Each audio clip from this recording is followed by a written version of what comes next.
Hello guys, कैसे हैं आप लोग। एकदम बढ़िया। तो चलिए फिर शुरू करते हैं। मेरा नाम है मोहित और आप लोग देख रहे हैं आपका अपना चैनल अकाउंट्स वाला। तो चलिए शुरू करते हैं आज का लेसन। स्टूडेंट्स, आज हमारा टॉपिक है basic accounting terms. Basic accounting terms part 1। ये आपका बुक का चैप्टर 2 है। इस चैप्टर की आपको बहुत अच्छे से अंडरस्टैंडिंग होनी चाहिए अगर आप अपने अकाउंट्स के कॉन्सेप्ट को 100% अच्छे से सीखना चाहते हैं तो। क्योंकि अगर आपको बेसिक टर्म्स ही अच्छे से नहीं पता होंगी तो आपको आने वाले टाइम में आने वाले चैप्टर में बहुत डिफिकल्टी फेस होगी। तो ये आपका बैकबोन चैप्टर है फॉर अकाउंटिंग पर्पस। आपको अगर अच्छे से अकाउंटिंग के एक एक चैप्टर को सीखना है तो आपको सबसे जरूरी है हर बेसिक टर्म का मीनिंग अच्छे से आपको पता हो। तो आइए शुरू करते हैं। आज की पहली बेसिक टर्म हमारी एसेट्स। एसेट्स क्या होते हैं पहले मैं आपको एक बार रीड करा देता हूं। Assets are the properties owned by the business, जो बिजनेस के द्वारा ओन की जाती हैं। Assets are the properties owned by the business. और दूसरी लाइन में लिखा है they are economic resources of the business. ये बिजनेस के इकोनॉमिक रिसोर्सेस होते हैं। ये बिजनेस के आपके इकोनॉमिक रिसोर्सेस होते हैं। अब मैं आपको मीनिंग बताता हूं क्या मतलब है एसेट का। देखिए, मैंने बोला एसेट्स आपकी प्रॉपर्टी होती हैं। किसकी? बिजनेस की। आपके बिजनेस में जो भी प्रॉपर्टी है वो आपकी एसेट है। एसेट को हम हिंदी में संपत्ति भी बोलते हैं। तो assets are the properties of the business, हम ये लाइन बोल सकते हैं। और दूसरी बात बोली दे आर इकोनॉमिक रिसोर्सेज, ये आपके इकोनॉमिक रिसोर्सेज होते हैं। इकोनॉमिक रिसोर्सेज का क्या मतलब है बच्चों? देखिए बताता हूं मैं आपको। आपको फ्यूचर में कोई भी बेनिफिट मिलेगा या फ्यूचर में कोई भी चीज कैश दिलाएगी, वो आपका इकोनॉमिक रिसोर्सेज है। फ्यूचर में आपको कोई बेनिफिट मिलेगा, आप प्रॉफिट अर्न करोगे या आपको कैश मिलेगा अपनी पार्टी से जिनको आपने माल बेचा होगा, वो आपके इकोनॉमिक रिसोर्सेज हैं। तो इकोनॉमिक रिसोर्सेज क्या है? कोई भी आपका फ्यूचर बेनिफिट जो आपकी बिजनेस को मिलेगा। तो एसेट की डेफिनेशन बड़ी सिंपल है। बिजनेस की कोई भी प्रॉपर्टी जिस पे बिजनेस का कंट्रोल हो, बिजनेस उसको ओन करता हो, उसका यानी ओनर हो, या फिर ऐसी कोई भी चीज जो फर्म के लिए इकोनॉमिक रिसोर्सेज हो, जो बिजनेस के लिए इकोनॉमिक रिसोर्सेज हो। और इकोनॉमिक रिसोर्स का क्या मतलब है? ऐसी कोई भी चीज जो बिजनेस को फ्यूचर में कोई बेनिफिट दिलाए या फ्यूचर में कैश दिलाए। तो ये बात अगर फुलफिल हो रही है किसी भी आइटम में तो वो आइटम आपका एसेट है, वो आइटम आपके बिजनेस का एसेट है। आइए देखते हैं एग्जांपल्स। लैंड, लैंड आपका एसेट है। Building, furniture, plant and machinery, debtor, cash, bank balance, stock, goodwill, patent, copyright etcetera. मैंने काफी सारे नाम लिखे हैं एग्जाम्पल के, और ये सारे नाम इन दो लाइनों को फुलफिल करते हैं। या तो ये प्रॉपर्टीज है बिजनेस की, या फिर ये इकोनॉमिक रिसोर्सेज हैं जो फ्यूचर में फर्म को कोई कैश दिलाएंगे या बेनिफिट दिलाएंगे। तो इनमें से अगर दो बातों में से कोई भी चीज फुलफिल हो रही है किसी भी आइटम में, वो आपका एसेट है। तो एसेट बिल्कुल सिंपल है। Assets are the business property, assets are the property of the business, और these are economic resources of the business. अब आइए देखते हैं क्लासिफिकेशन ऑफ एसेट्स। हम एसेट्स को 3 पार्ट्स में क्लासिफाई कर सकते हैं: non current asset, current assets और फिक्टिशियस एसेट्स। सबसे पहले मैं आपको बताऊं, फिक्टिशियस एसेट्स आपके एसेट्स का सिर्फ पार्ट है, ये रियल में आपके एसेट्स नहीं होते हैं। इनको हम डिस्कस करेंगे लेटर, इनको हम बाद में डिस्कस करेंगे जब मैं आपको आगे की टर्म्स पढ़ा चुका हूं, तब हम इसको डिस्कस करेंगे बाद में। ये आपके डिस्कस होंगे बाद में। अभी हमारे लिए डिस्कशन का मुद्दा है नॉन करंट एसेट और करंट एसेट। तो क्लासिफिकेशन ऑफ एसेट में आपके 2 टाइप के एसेट हैं, नॉन करंट एसेट्स और करंट एसेट। अब नॉन करंट एसेट को भी आपने थोड़ा सा और क्लासिफाई कर रखा है। नॉन करंट एसेट में आपके आते हैं फिक्स्ड एसेट्स या नॉन करंट इन्वेस्टमेंट, वो मैंने लिखा नहीं है। और फिक्स्ड एसेट में भी आपके आते हैं टेंजिबल एसेट्स या इंटेंजिबल एसेट्स। तो आइए सबसे पहले देखते हैं नॉन करंट एसेट्स क्या होते हैं। देखिए, नॉन करेंट एसेट में आपको सबसे पहले अपनी ओर समझाता हूं। ऐसे कोई भी एसेट जो आपने बिजनेस में रखे हुए हैं for long term point of view, means जिनका पर्पस आपके बिजनेस को फैसिलिटेट करना है, बिजनेस को चलाना है, बिजनेस के ऑपरेशन को रन करना है, ना कि उनको बेचना, वो आपका होता है नॉन करेंट एसेट। आइए रीड करते हैं। These are those asset which are held by an enterprise, जो एंटरप्राइज यानी बिजनेस ने रखे हुए हैं, not with purpose to resell, बेचने के लिए नहीं, not with purpose to resell, but to facilitate business operation, business के ऑपरेशन को अच्छे से चलाने के लिए, यानी बिजनेस को अच्छे से रन करने के लिए आपने जो एसेट रखे हैं। ऐसे कोई भी एसेट जो आपने बिजनेस को रन करने के लिए रखे हैं, फैसिलिटेट बिजनेस ऑपरेशन, वो आपके होते हैं नॉन करंट एसेट। तो इसके एग्जांपल देखते हैं क्या है। Fix asset, although fix asset इसकी क्लासिफिकेशन है, तो उसके एग्जांपल में भी लिखा हुआ है मैंने। Non current investment, long term loan, advances and other non current assets, ये इसके एग्जांपल हैं। मैं इनको बारी बारी से डिस्कस करता हूं। तो सबसे पहले हम देखते हैं फिक्स एसेट्स क्या है। फिक्स एसेट अगर मैं आपसे बोलूं तो जो नॉन करंट एसेट पढ़ाया मैंने आपको, नॉन करंट एसेट की ही बात लिखी गई है फिक्स एसेट में, बस थोड़ी सी वर्डिंग चेंज है। आइए देखते हैं। ऐसे एसेट जो आपने बिजनेस में रखे हुए हैं, हेल्ड किए हुए हैं, नॉट फॉर सेल, बेचने के लिए नहीं, but to increase earning capacity of the business, business की अर्निंग कैपेसिटी को इंक्रीज करने के लिए। आइए रीड करते हैं। These are those asset which are held in the business, ये भी रखे गए हैं बिजनेस में, नॉट टू रीसेल, यहां पे भी सेम लाइन है जो ऊपर थी क्योंकि उसी की क्लासिफिकेशन है ये, बट टू इंक्रीज, ये आपकी मेन कीवर्ड है, but to increase the earning capacity of the business, but to increase its earning capacity, means business की अर्निंग कैपेसिटी को बढ़ाने के लिए जो एसेट रखे जाते हैं, ना कि बेचने के लिए, वो आपके होते हैं फिक्स एसेट। यही लिखा था नॉन करंट एसेट में, बस वहां पे आया था बिजनेस को फैसिलिटेट करने के लिए। तो हम एग्जाम्पल पढ़ते हैं, आपको एग्जाम्पल से क्लियर होगा। बिल्डिंग, बच्चों आप बताओ, हम बिल्डिंग क्या बेचने के लिए रखते हैं? नहीं, बिल्डिंग में हम अपना ऑफिस बनाते हैं या हमारी फैक्ट्री होती है बिल्डिंग में जहां पे हम अपना प्रोडक्शन करते हैं। मशीनरी, मशीनरी क्या हम बेचने के लिए रखते हैं? नहीं, मशीनरी से हम प्रोडक्शन करते हैं, मीन्स ये हमारे को हेल्प करती है ऑपरेशंस को अच्छे से चलाने के लिए, फैसिलिटेट करने के लिए। फर्नीचर, क्या फर्नीचर हम बेचने के लिए रखते हैं? नहीं, हम फर्नीचर रखते हैं कि अगर कोई क्लाइंट आए, कस्टमर आए, तो वो आराम से इस पर बैठ सके और हम भी बैठ सके, ना कि बेचना पर्पस होता है।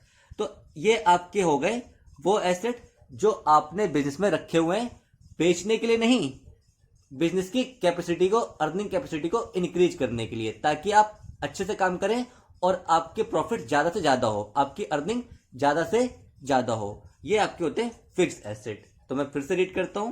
These are those assets which are held in the business not to resell but to increase its earning capacity. Example मैंने दिए, बहुत सारे एग्जाम्पल हो सकते हैं। कंप्यूटर आप बेचने के लिए रखते हैं, आप अपने काम को करने के लिए रखते हैं।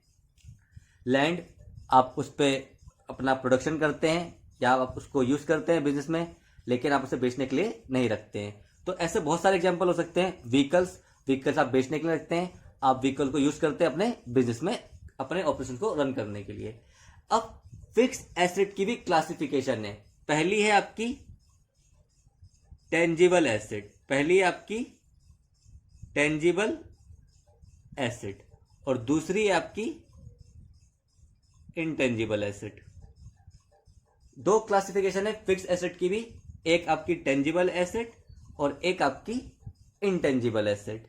टेंजिबल एसेट क्या है? अगर मैं आपको एक वर्ड में बता दूं तो ये देखिए, ऐसे एसेट जिनका फिजिकल एग्जिस्टेंस होता है, ऐसे एसेट जिनका फिजिकल एग्जिस्टेंस होता है, means these are those asset which can be seen, इनको आप देख सकते हैं, एंड टच, और छू सकते हैं। फिजिकल एग्जिस्टेंस मीन्स जिसको आप देख सकते हैं, छू सकते हैं। जैसे बिल्डिंग, बिल्डिंग का अपना एक फिजिकल एग्जिस्टेंस है, आप बिल्डिंग को पकड़ सकते हैं, महसूस कर सकते हैं, यानी they can be seen and touch.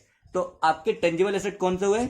जिनका आपका फिजिकल एग्जिस्टेंस है, मीन्स जिनको आप देख सकते हैं, छू सकते हैं। Example land, building, plant, furniture etcetera. आप कोई भी नाम लीजिए, व्हीकल, कंप्यूटर, ये सारे आपके क्या है, furniture and fixture, plant and machinery, building, land, ये सारे आपके कौन सा एसेट है, ये सारे आपके टेंजिबल एसेट। फिक्स एसेट के अंदर क्लासिफिकेशन है टेंजिबल और इंटेंजिबल। तो टेंजिबल आपके कौन से हैं, जिनका फिजिकल एग्जिस्टेंस होता है, और फिजिकल एग्जिस्टेंस का मतलब है these are those asset which can be seen and touch.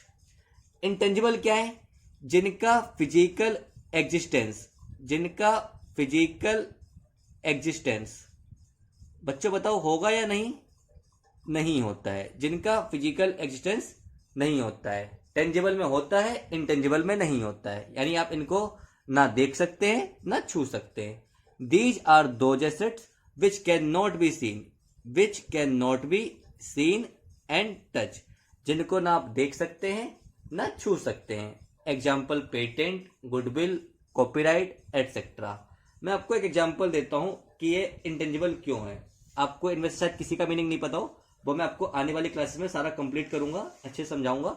अभी मैं आपको एक एग्जांपल पेटेंट को ले लेता हूं कि पेटेंट आपका इंटेंजिबल एसेट्स क्यों है। देखिए पेटेंट क्या होता है, मैं आपको बताता हूं। आपने कोई एक फॉर्मूला इजाद किया मेडिसिन का कि आप उसको जैसे ही खाएंगे 10 सेकंड में आपके लूज मोशन ठीक हो जाएंगे। ऐसा आपने एक मेडिसिन बनाई, एक फॉर्मूला तैयार किया कुछ केमिकल्स की मदद से कि जैसे ही आप इस टेबलेट को लेंगे तो आपके लूज मोशन 10 सेकंड में ठीक हो जाएंगे। मान लीजिए आप एग्जांपल लिया है मैंने, ऐसे आपने टेबलेट तैयार कर दी। अब आप चाहते हो इस टेबलेट को आपने इतनी मेहनत से बनाया है, इस पर इतना पैसा खर्च करा है, तो इसका आप गवर्नमेंट से राइट ले लेते हो कि इस टेबलेट को केवल मैं ही बनाऊंगा, ये मैंने इनोवेट करी है, इसका आविष्कार मैंने करा है, इस फॉर्मूले को तैयार मैंने करा है। तो आप गवर्नमेंट के पास जाके गवर्नमेंट को एप्लीकेशन देते हैं कि इस फॉर्मूले का आप मुझे राइट दे दें कि इस फॉर्मूले को कोई और यूज ना कर पाए, केवल मैं यूज करूं, और अगर किसी को करना होगा तो मुझसे परमिशन लेगा, और परमिशन मैं फ्री में दूंगा नहीं, इतनी मेहनत से बनाया मैंने, अच्छा खासा पैसा लूंगा। तो अल्टीमेटली गवर्नमेंट आपको वो राइट देती है कि ये मेडिसिन केवल आप तैयार करोगे, ये मेडिसिन केवल आप तैयार करोगे। तो गवर्नमेंट ने जो आपको राइट दिया है उसको बोलेंगे पेटेंट राइट, उसको बोलेंगे पेटेंट राइट। अब बच्चों आप बताओ, ये जो आपको राइट मिला है क्या बेसिकली इसका कोई फिजिकल एग्जिस्टेंस है? नहीं, ये केवल कागजों में एग्जिस्ट करता है, ये केवल पेपर में है। पेपर में गवर्नमेंट ने आपको लिख दिया कि ये केवल आप बना सकते हो और कोई इसको नहीं बना सकता। मीन्स ये केवल एग्जिस्ट करती है in the books, in the paper, केवल इसका पेपर में अधिकार है, पेपर में इसका रोल है, बाकी रियल में ये दिखती नहीं है। लेकिन आपके पास ये एक राइट है जो दिखता नहीं है, लेकिन आप इंप्लीमेंट कर सकते हो। कोई भी अगर इस राइट का वायलेशन करेगा तो आप उसके खिलाफ केस कर सकते हो और अच्छी खासी पेनल्टी उससे ले सकते हो, अच्छा खासा उस पर मुकदमा करके, केस करके आप उससे अच्छा खासा फाइन और पैसा ले सकते हो। तो अल्टीमेटली आपको जो राइट मिला, ये राइट बेसिकली आपका क्या है, ये आपका एसेट है। क्योंकि अब आपका एसेट क्यों है, क्योंकि इससे आपको फ्यूचर में बेनिफिट होगा, ये आपका इकोनॉमिक रिसोर्सेज है, इससे आप फ्यूचर में बहुत पैसा कमाओगे, इससे आपको फ्यूचर में बहुत अर्निंग होगी, क्योंकि इसका केवल आपके पास राइट है इस मेडिसिन को बनाने का। तो ये आपके लिए इकोनॉमिक रिसोर्सेज है, मीन्स इससे आप बहुत ज्यादा फ्यूचर में पैसा अर्न करने वाले हो। तो अब ये आपका एसेट तो हो गया। इंटेंजिबल क्यों है, क्योंकि इसका कोई फिजिकल एग्जिस्टेंस नहीं है, ये केवल आपके पेपर में है, ये केवल आपके पेपर्स में है, इसका कोई फिजिकल एग्जिस्टेंस नहीं है, ना आप इसको देख सकते हो ना छू सकते हो। तो ये एग्जाम्पल है इंटेंजिबल का। और भी एग्जाम्पल है गुडविल, कॉपीराइट, ट्रेडमार्क, मैंने लिखा नहीं है, तो उन सबका मैं आपको धीमे धीमे आने वाले लेक्चर्स में मीनिंग बताऊंगा। अभी मैंने आपको एक एसेट का मीनिंग बता दिया इंटेंजिबल का।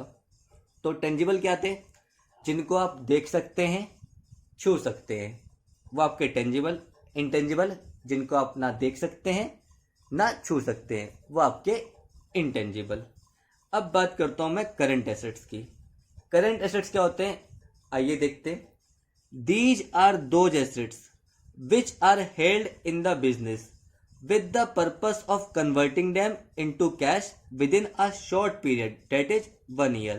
Just fixed asset का अपोजिट, ऐसे एसेट जो बिजनेस में रखे गए हैं, किस पर्पज से, converting them into cash, cash में कन्वर्ट कराने के लिए, with in A short period, और कम से कम समय में, और वो कम समय को कितना बोला गया है, with in a year, maximum 1 साल। यानी ऐसे एसेट जो आपके 1 साल में कैश में कन्वर्ट हो जाए, ऐसे एसेट जो आपके with in a 1 year, with in a year 1 साल में कैश में कन्वर्ट हो जाए, वो आपके हैं करंट एसेट, जिनको आपने बिजनेस में रखा गया है to convert them into cash, cash में कन्वर्ट करने के लिए।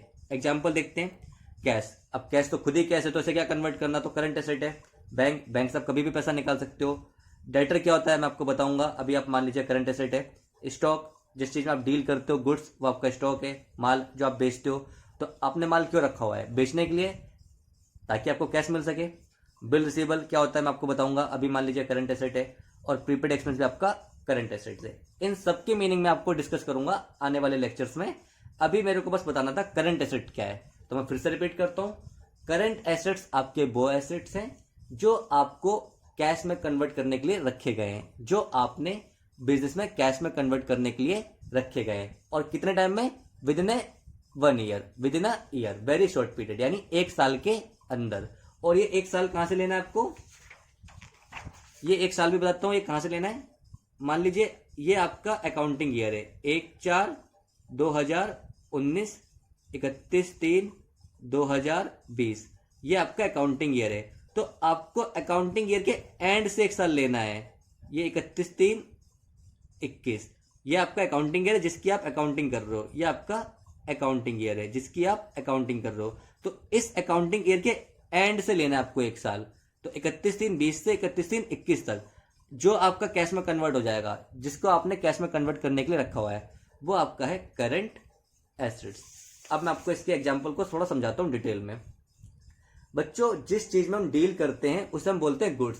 मान लीजिए मेरा कपड़ों का व्यापार है, मान लीजिए मेरा कपड़ों का व्यापार है, क्लोथ्स का, मैं कपड़े बेचता हूं, तो क्लोथ्स मेरे लिए गुड्स कहलाएंगे।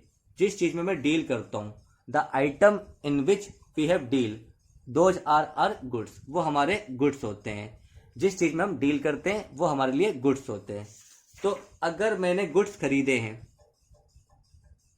परचेस, इसका मैं एग्जांपल आपको डिटेल में समझा रहा हूं, purchase goods for resale, purchase goods for resale. Example समझा रहा हूं मैं कि आपने गुड्स खरीदे वापस बेचने के लिए, मैंने कपड़े खरीदे वापस बेचने के लिए। जिस चीज में मैं डील करता हूं उसे गुड्स बोलते हैं। तो मैंने कपड़े खरीदे वापस बेचने के लिए, तो क्यों खरीदे, ताकि मैं उन्हें बेच के कैश में कन्वर्ट कर सकूं। तो ये एग्जांपल हुआ आपके करंट एसेट का। और इस चीज को बोलते हैं हम स्टॉक। जो मैंने माल रखा हुआ है, जो मेरा गुड्स है, वो मैंने आखिर बेचने के लिए रखा हुआ है, तो वो मेरा होता है स्टॉक। तो ये आपका एग्जाम्पल हो गया एक करंट एसेट्स का। और भी एग्जाम्पल मैं आपको आगे डिस्कस करूंगा कि डेटर क्या होता है। अभी के लिए इतना ही, आज का लेक्चर यहीं खत्म करते हैं। नेक्स्ट लेक्चर में मैं आपको हर एसेट के जो आइटम थे, एग्जाम्पल थे, उनको डिटेल में अच्छे से समझाऊंगा और अच्छे से मीनिंग क्लियर करूंगा कि ये एसेट क्यों थे, और अगर थे तो करंट एसेट क्यों थे, करंट एसेट थे क्या नॉन करंट थे, सारे लॉजिक से आपको क्लियर करूंगा नेक्स्ट लेक्चर में। अगर आपको आज का वीडियो अच्छा लगा हो तो प्लीज़ वीडियो को लाइक करें, चैनल को सब्सक्राइब करें। मैं आपसे मिलूंगा एक नए वीडियो में, तब तक के लिए गुड बाय, टेक केयर।